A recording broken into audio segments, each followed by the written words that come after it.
오늘 우리에게 주신 하나님의 말씀은 이사야 49장 13절로 16절 말씀입니다. 구약 성경 1029쪽에 있습니다.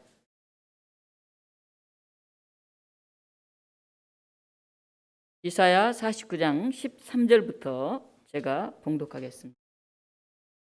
하늘이여 노래하라, 땅이여 기뻐하라, 산들이여 즐거이 노래하라. 여호와께서 그의 백성을 위로하셨은즉 그의 고난당한 자를 긍휼히 여기실 것임이라. 오직 시온이 이르기를 여호와께서 나를 버리시며 주께서 나를 잊으셨다 하였거니와, 여인이 어찌 그 젖먹는 자식을 잊겠으며 자기 태에서 난 아들을 긍휼히 여기지 않겠느냐. 그들은 혹시 잊을지라도 나는 너를 잊지 아니할 것이라. 내가 너를 내 손바닥에 새겼고 너의 성벽이 항상 내 앞에 있나니. 아멘. 이 본문을 가지고 손바닥 위에 새긴 너, 이런 제목으로 하나님 말씀 증언하겠습니다. 이민년 새해 첫 주일입니다. 이 흑색임, 호랑이인 해서 올해는 검은 호랑이의 해입니다. 여러분 혹시 검은 호랑이 본 적이 있습니까? 네, 저는 한 번도 못 본 것 같아요. 우리 인왕산 호랑이가 유명하지 않습니까? 그래서 인왕산 여기 들어오는 입구에 보면 큰 호랑이 상이 하나 세워져 있는데, 그 호랑이는 노란 황금빛이 나는 그런 호랑이입니다. 우리 호랑이 한번 볼까요? 네. 호랑이 무섭습니까? 또 검은 호랑이를 한번 봅시다. 네. 검은 호랑이는 인도에 한 6마리에서 7마리 정도 있다고 합니다. 그래서 이제 굉장히 희귀한 그런 동물인 것 같습니다. 검은 호랑이 혹시 보신 분도 있는지 모르겠는데요. 호랑이는 애로부터 이 민첩하고 지혜가 있고, 그리고 굉장히 용맹스러움의 상징으로 여겨졌습니다. 또 호랑이는 독립적이고 도전적이죠. 거기에 나아가서 호랑이는 신통력을 지닌 영물이다, 이렇게 여겨졌기 때문에 새해 우리 조상들이 대문에 큰 호랑이를 그린 문배도를 붙여놓고 애군을 막고 복을 기원하는 그런 풍습을 가져오기도 했습니다. 이 문배도에는 닭을 그리기도 하고 호랑이를 그리기도 하고 해태를 그리기도 하고 이제 개를 그리기도 하는데, 그 중에 이제 용맹의 상징인 호랑이를 그래서 대문에 착 붙여놓으면 세상에 많은 나쁜 기운이 들어올 수 없다, 이런 생각들을 우리 조상들은 가졌던 것 같습니다. 올해는 저희 독립문교회 40주년이 되는 그런 해입니다. 이 해에 용맹스럽고 지혜롭기도 한 그런 호랑이 같은 한 해가 되었으면 좋겠다 하는 바람을 가져봅니다. 저희가 엊그제 송구 영신 예배를 함께 드리면서 올해의 소망을 한 단어로 이렇게 표현해 보도록 그렇게 했습니다. 어떤 이들은 초심, 어떤 사람은 회복, 설렘, 도약, 성장, 결실, 실천, 비움, 또 어떤 이들은 해외에 있으면서 너무 우리나라에 오고 싶어가지고 고향에 오고 싶어서 가기를 새해 소원으로 얘기한 분도 있었습니다. 그리고 예배, 기적, 이런 새해 소망들이 나누어졌습니다. 고향 땅 한국에 오기를 간절히 바라는 그런 염원으로부터 다시 건강이 회복되기를 바라는 마음들, 그런 내용들이 우리 소원 안에 들어 있습니다. 우리가 다시 돌아온다는 것, 기다림이 있다는 것, 그것은 여전히 우리가 살아있고 여전히 우리가 소망하고 있는 내용이 있다 하는 그런 반증입니다. 오늘 성경 본문에는 바벨론에서 70년 가까이 포로로 생활하고 있던 이스라엘 사람들이 하소연을 합니다. 오직 시온이 이르기를 여호와께서 나를 버리시며 주께서 나를 잊으셨다 하거니와, 이렇게 말합니다. 이스라엘은 시온산에 예루살렘 성전이 있었기 때문에 자신들을 시온 백성 이렇게 불렀습니다. 그래서 시온성에서 다시 예배드릴 그날, 고국으로 돌아갈 그날을 그들은 기다리면서 살아왔습니다. 그런데 이 이스라엘 백성들이 바벨론의 포로로 끌려가서 바로 예루살렘으로 돌아올 줄 알았는데 너무 그 생활이 길어지는 것입니다. 30년, 50년, 60년, 70년 가까이 되니까 이제 한 사람, 두 사람 마음에 포기하는 심정이 생겼습니다. 하나님이 은혜 베푸시는 것을 잊으셨나 보다. 아니, 하나님이 노하셔서 이제는 절대 긍휼을 베푸지 않으시려나 보다. 그렇게 생각을 했습니다. 우리가 세상을 살다가 굉장히 힘들고 어려우면 하나님께 간절히 기도합니다. 하나님, 여기서부터 우리가 벗어나게 해주세요. 나에게 더 행복한 날이 오게 해주세요. 간절히 기도하는데 그 시간이 너무너무너무 길어지면 뭐 한 달, 1년, 2년, 3년, 10년 너무 길어지면 우리가 하나님께서 나를 잊으신 게 아닐까? 하나님은 나 같은 건 기억도 안 하시는 거 아닐까? 내 기도에 전혀 귀를 막고 계시는 건 아닐까? 그런 고민이 들 때가 있습니다. 그런데 우리가 세상을 살면서 하나님의 침묵은 때로는 오랫동안 계속됩니다. 아무런 하나님으로부터의 침묵, 대답이 없을 때, 내가 그렇게 원하고 강렬히 바라지만은 어떤 기미도 보이지 않을 때, 그럼 하나님이 우리를 잊으셨다는 것일까요? 우리가 성경에 보면 다윗은 10년 동안을 사울에게 쫓겨다녔습니다. 도망자의 신세 1, 2년도 아니고 10년 동안 여러분 도망 다닌다고 하면 어떻겠습니까? 나중에 피할 곳이 없어서 망명해서 적군인 블레셋 나라에 16개월 동안 거기에 숨어 있었습니다. 심지어는 미친 척하면서 그곳에서 어떻게 하든지 살아남으려고 버티고 있었습니다. 그러나 하나님은 다윗을 버리신 것이 아니었고 오히려 왕자를 예비해 놓고 계셨습니다. 우리가 잘 아는 요셉은 17세에 에집트로 팔려갔습니다. 거기에서 13년 동안을 종살이하면서 또 죄수 생활을 했습니다.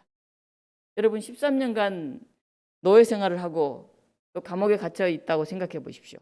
인생이 거의 끝났다 생각이 들지 않겠습니까? 그런데 그 감옥에서 만난 왕의 신하로 인해서 오히려 요셉은 애굽의 총리 되신 자리에 앉기도 했습니다. 오늘 바벨론 땅에 끌려가 70년 동안 포로로 살아야 했던 이스라엘은 잊혀지고 버려진 것이 아니었습니다. 그들은 70년 만에 꿈에도 그리던 시온, 바로 예루살렘으로 다시 돌아오게 됩니다. 여러분 2021년 어떻게 보내셨습니까? 2022년을 새롭게 시작했는데 지난 한 해를 우리가 돌아보면은 우리가 실망이 된 적도 있었습니다. 낙심이 된 적도 있었습니다. 그리고 매우 아팠던 그런 기억도 있었습니다. 그러나 지난 한 해 동안도 우리가 이렇게 무사히 넘기고 오늘 이 자리에 다시 새해를 맞이하면서 예배를 드리고 있지 않습니까? 우리는 넘어지는 것을 두려워하지 맙시다. 그리고 인생이 끝난 것처럼 그렇게 절망하지 맙시다. 3년고개라고 하는 어린이 동화가 있습니다. 조금 험한 고개여서 이 고개를 넘어가다가 사람들이 잘 넘어집니다.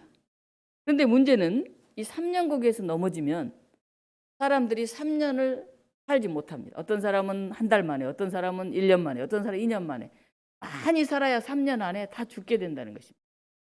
그래서 사람들이 이 3년 고개를 넘어갈 때는 너무너무 조심을 하면서 넘어갔습니다. 안 넘어지려고. 그런데 어떤 사람이 어느 날 실수로 그 고개에서 그냥 넘어졌어요.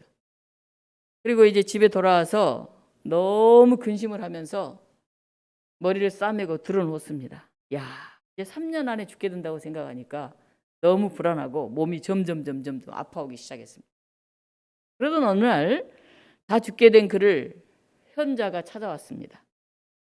그가 물었어요, 현자한테. 선생님, 저는 이제 곧 죽습니다. 3년 고개에서 제가 넘어졌습니다.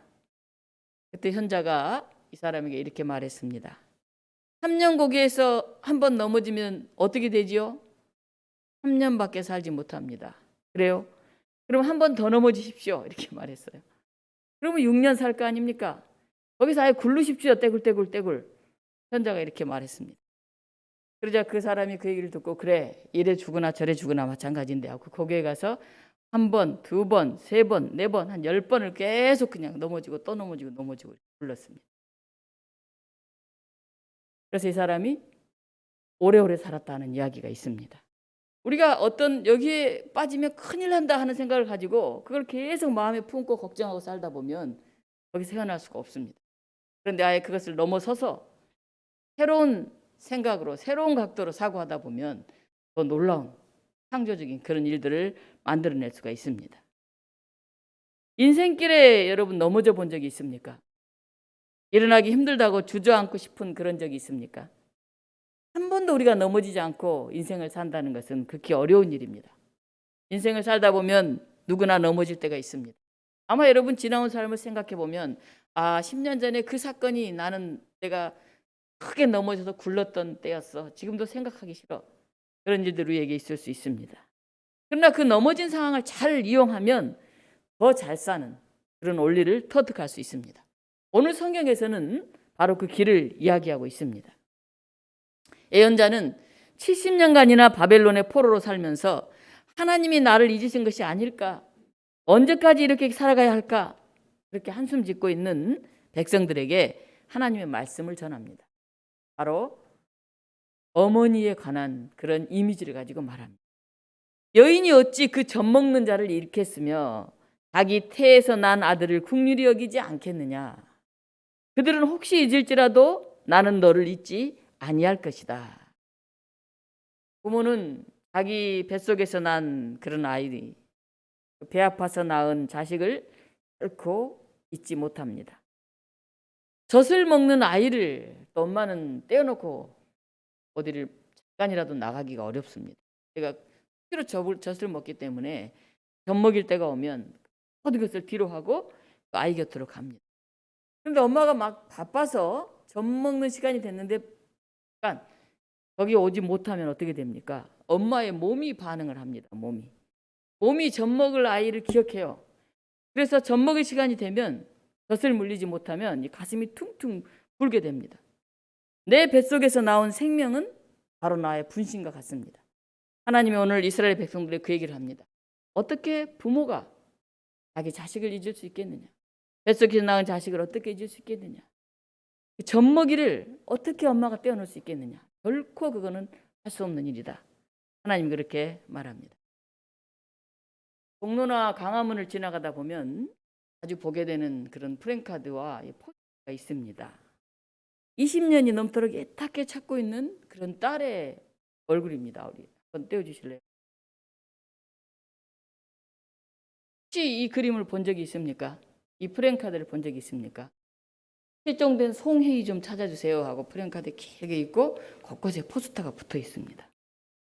저는 한 번은 자세히 이 내용을 봤습니다.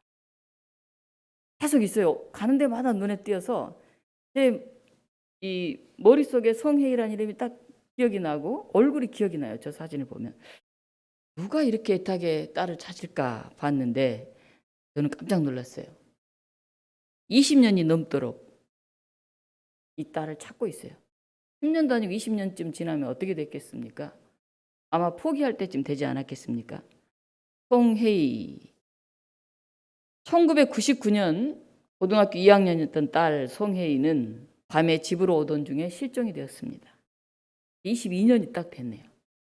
그런데 아버지는 포기하지 않고 여전히 딸을 찾고 있습니다. 프랜카드 금방 떼어버립니다. 그렇게 오래 붙어 있지 못해요. 또 붙이고 또 붙이고 포스터 또 붙이고.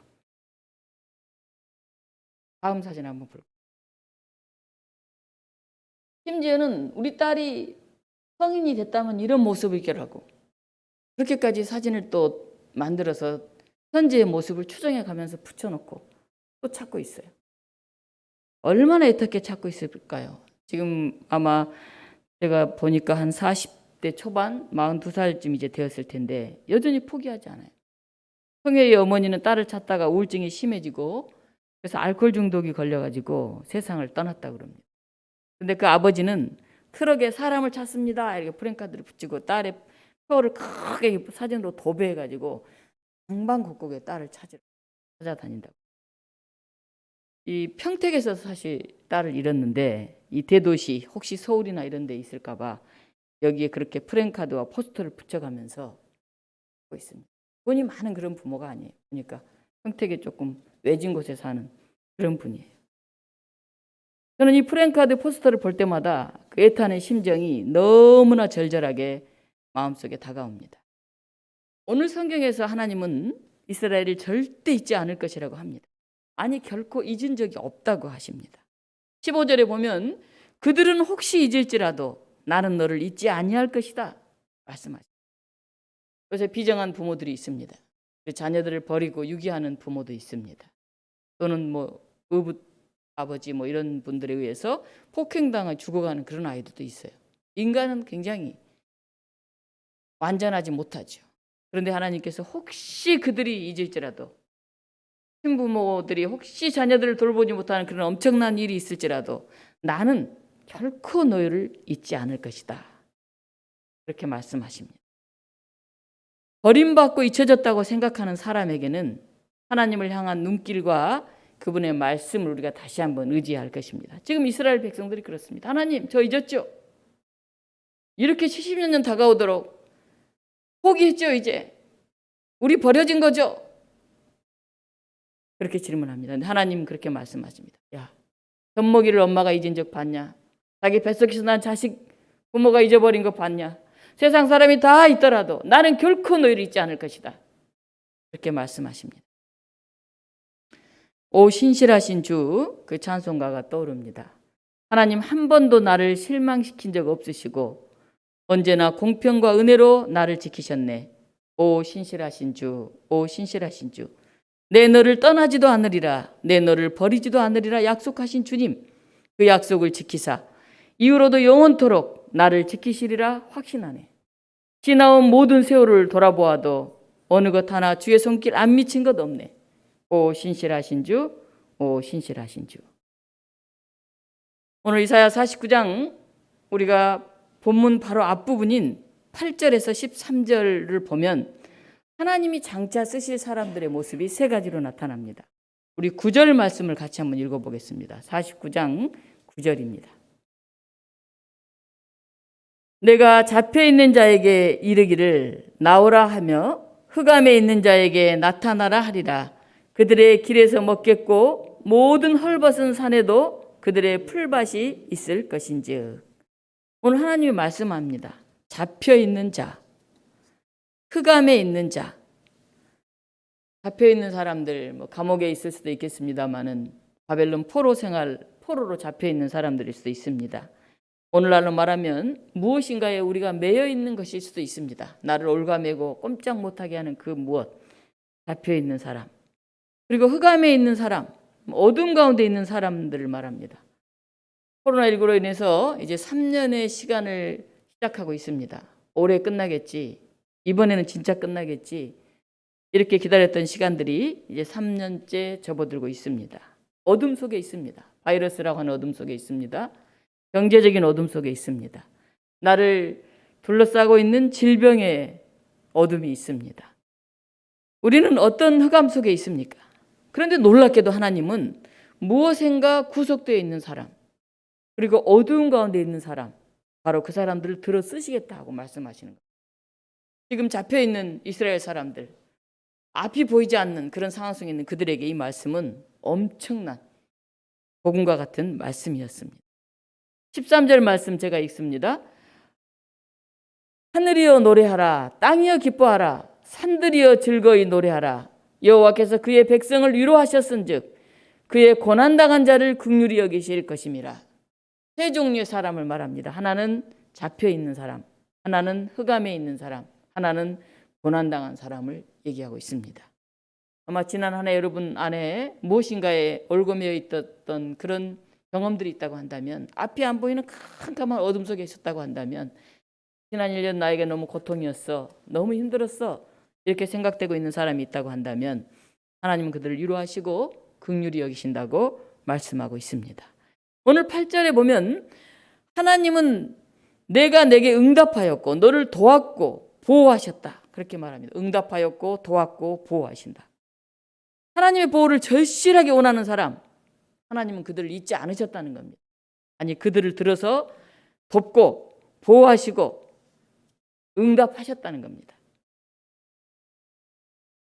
한 시골 청년이 캔사스시티라는 도시에 들어왔습니다. 그는 출판사와 신문사를 찾아다니면서 자기가 그린 만화를 좀 실어달라고 부탁을 했습니다.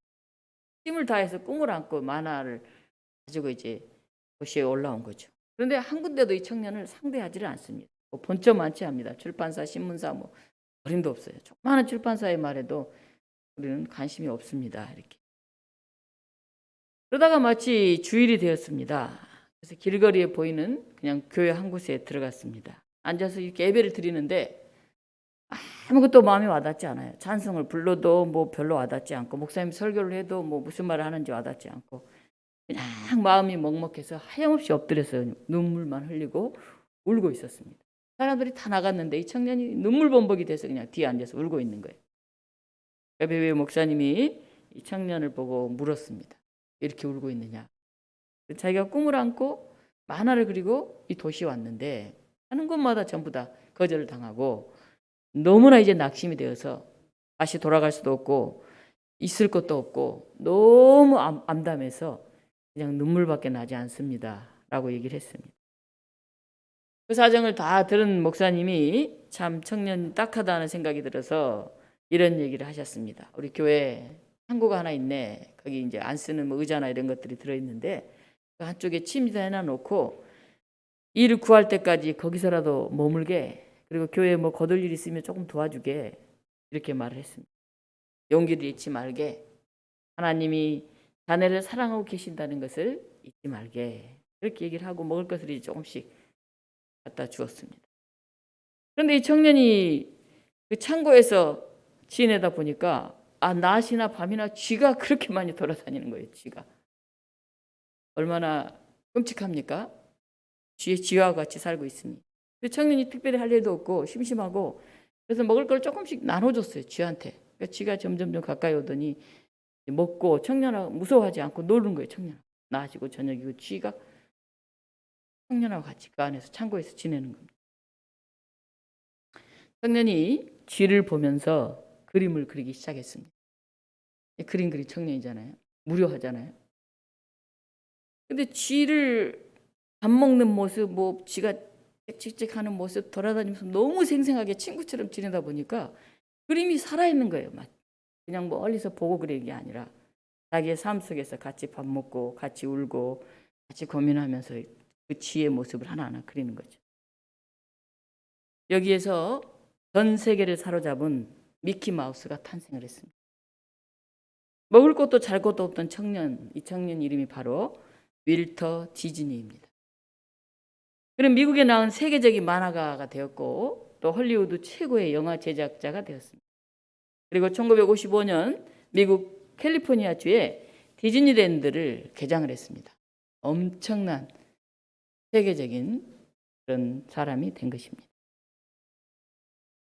그가 그냥 쥐를 멀리서 보고 그렸다면 그렇게 생동감 있게 쥐를 그리지 못했을 겁니다. 쥐와 함께 대화하고 쥐와 함께 밥을 먹고 함께 울고 그 생생함이 그대로 그의 그림에서 미키마우스를 통해 드러나고 있는 것입니다. 맹자는 이런 말을 했습니다. 하늘이 어떤 사람에게 큰 임무를 맡기려고 할 때 반드시 먼저 그 심지를 괴롭히고 그 근골을 고생시키고 그 몸을 굶주리게 하고 그 육체를 궁핍게 하고 그의 하는 일을 다 어지럽게끔 한다. 그런 얘기를 했습니다. 큰 임무를 맡기려면 그런 고난과 그런 아픔을 통해서 일들이 주어진다는 것입니다. 디처도 이렇게 말했습니다. 고난은 하나님의 심부름이다. 어려움이 우리에게 찾아왔을 때 우리는 그것을 하나님으로부터 온 선물로서 하나님의 신임의 증거라고 간주해야 한다. 그렇게 말했습니다. 그렇습니다. 우리는 하나님의 생각과 계획을 다 알 수가 없습니다. 인간의 실패를 통해서 하나님은 당신의 계획을 이루어 가십니다. 우리가 나름대로 열심히 노력했는데 실패하더라도 하나님의 사랑과 보호하심을 기억해야 됩니다.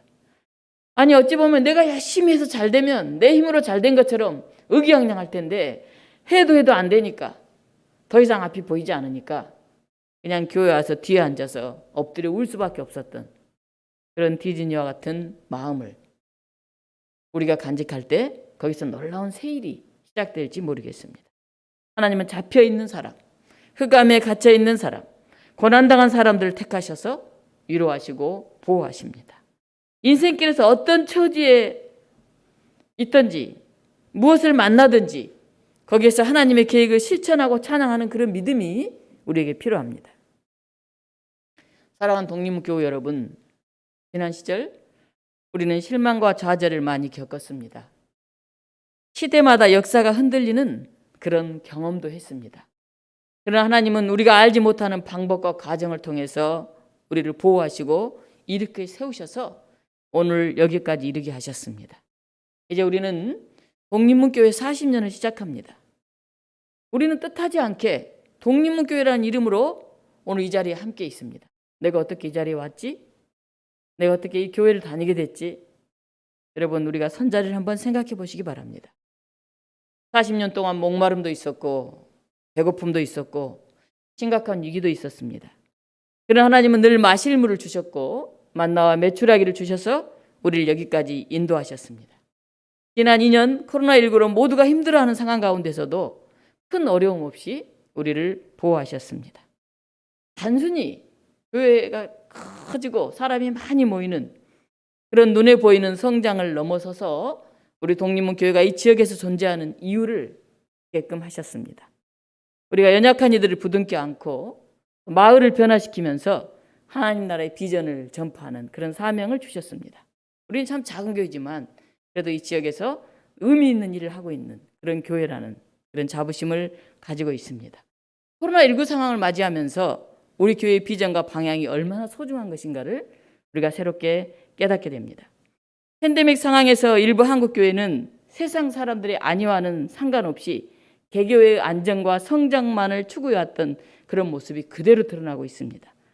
교회가 세상의 구원을 위한 공동체라면은 생명이 위협당하는 이런 팬데믹 상황에서 당연히 이웃사랑의 계명을 실천하기 위해서 희생하고 헌신하는 그런 자세를 보여야 합니다. 교회는 세상 한가운데서 예수 그리스도의 복음을 전하면서 세상을 위한 공동체로서 존재해야 됩니다. 이를 위해서는 창조주 하나님에 대한 고백이 필요합니다. 어느 순간 이 세상은 인간이 신이 되어서 피조물과 함께 고통을 겪는 그런 하나님의 모습을 바라보지 못하고 스스로가 신과 같은 지위와 힘을 누리면서 자만과 거만 속에 빠져 있습니다. 우리는 이 세계에서 창조주 하나님의 선하심을 다시 발견해야 됩니다. 피조물들이 신음하고 탄식하고 있는 가운데서도 우리는 하나님에 대한 찬양을 계속해 나가야 됩니다. 세상은 불의하고 거짓이 가득합니다. 어둠이 빛을 가리고 있습니다. 그러나 이 세상에서도 이미 참된 삶이 존재한다는 것을 우리는 알고 있습니다. 우리가 어둠만을 바라보면서 캄캄하다고 앞이 보이지 않는다고 낙심하고 주저앉을 수 없습니다. 왜냐하면 바로 이런 세상에 오셔서 희망을 전하신 예수 그리스도가 계시기 때문에 우리는 그분을 알고 그분을 따르기 때문에 이 어둠 속에서도 희미한 한 줄기의 빛을 발견합니다.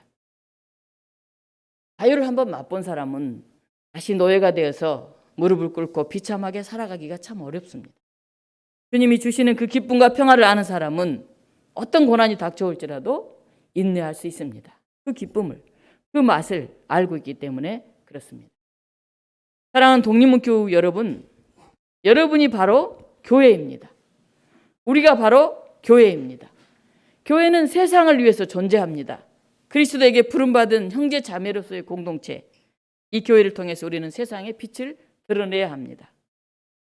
우리 행천동 성곽위 아주 작은 교회지만은 우리 교회 희미한 불 한 줄기가 이 동네에 펼쳐나가게 되기를 바랍니다. 그리고 그 등불을 드는 그런 교우들이 많아지기를 바랍니다. 세상과 연대하면서 세상에 책임을 지기 위해서 우리는 때론 십자가를 달게 될 수 있어야 합니다. 이런 교회, 이런 성도들이 많아지는 한 결코 어둠이 빛을 이길 수 없습니다. 그리고 교회는 세상의 빛이 될 것입니다. 오늘 40주년 역사를 열어가는 이 아침에 주님께서 우리에게 말씀하십니다. 16절 말씀입니다. 내가 너를 내 손바닥에 새겼고 너희 성벽이 항상 내 앞에 있나니 왜 우리를 버렸냐고, 왜 나를 잊었냐고, 왜 이렇게밖에 할 수 없냐고 한탄하며 하소연하고 있는데 하나님은 나는 너를 잊지 않았다고, 나는 너를 내 손바닥에 새겼다고 그렇게 말씀하고 계십니다. 여러분 손바닥 한번 펴보십시오. 여러분 손을 한번 들여다보십시오. 손바닥, 사람이 가장 많이 들여다보는 신체 한 부분일 것입니다. 세수할 때도, 음식을 만들 때도, 나와 다른 사람을 쓰다듬을 때도, 악수할 때도, 손을 내밀 때도 우리 가장 많은 것을 표현하고 있는 신체 한 부분이 바로 이 손바닥입니다. 하나님은 끝날 것 같지 않는 바벨론 포로 가운데서도 신음하면서 부르짖는 백성에게 말씀합니다. 내가 손바닥에 너희를 새겼다. 그리고 너의 성벽이 항상 내 앞에 있다. 꿈에도 잊을 수 없는 고향 땅 예루살렘 성전, 그것이 항상 하나님의 눈앞에 있다고 말씀하십니다.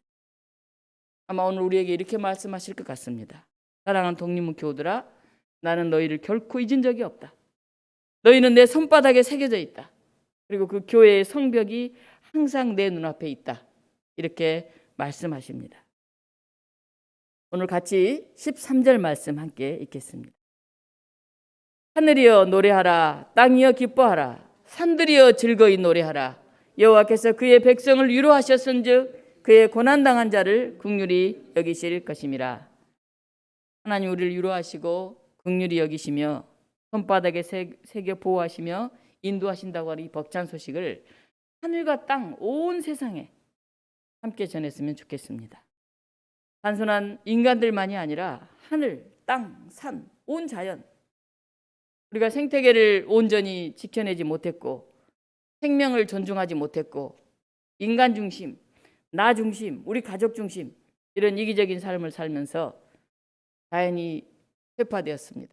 그리고 이 바이러스라고 하는 엄청난 질병이 우리 안에 다가와 있습니다. 이제 우리가 다시 하늘, 땅, 산, 온 세상을 바라봅시다. 그리고 이웃에게도 관심을 가질 뿐만이 아니라 우리가 육류 소비 줄이기, 고기 절 먹기, 한 사람이 더 많이 내는 탄소세, 돈을 많이 벌어서 많이 소비했다고 하면 거기에 따른 자연을 더 파괴시킨 거기에 대한 세금을 내는 거죠. 탄소세, 그리고 사회 연대세, 이런 우리의 노력들을 통해서 과부와 고아와 나그네를 보호하시라고 했던 그런 성경 말씀을 실현할 수 있었으면 좋겠습니다. 우리 교우가 올해는 더 풍성했으면 좋겠습니다. 우리와 함께 있는 이 자연이 더 풍성했으면 좋겠습니다. 그래서 우리가 사는 이 세상이 정말 하나님 안에서 위로와 보호하심을 받는 찬양하고 노래로 가득 찬 그런 아름다운 세상이 되기를 간절히 축원합니다. 좋으신 하나님, 또 한 해를 주신 것을 감사드립니다. 우리의 아우성과 우리의 한숨이, 세상 사람들의 많은 아픔이 여전히 우리 안에 있습니다. 사온 하나님, 그럼에도 불구하고 찬양할 수 있게 하시고 우리를 보호하시고 위로하시고 손에 새겨 기억하시는 그 하나님의 사랑을 다시 온몸으로 받아들이게 하여 주시옵소서. 새해 주신 것 감사드립니다. 이 놀라운 기쁨의 찬양을 우리가 이 땅 곳곳에 증거하는 우리 온 독립문 교우들 되게 하여 주시옵소서. 예수 그리스도 이름으로 기도하옵나이다. 아멘.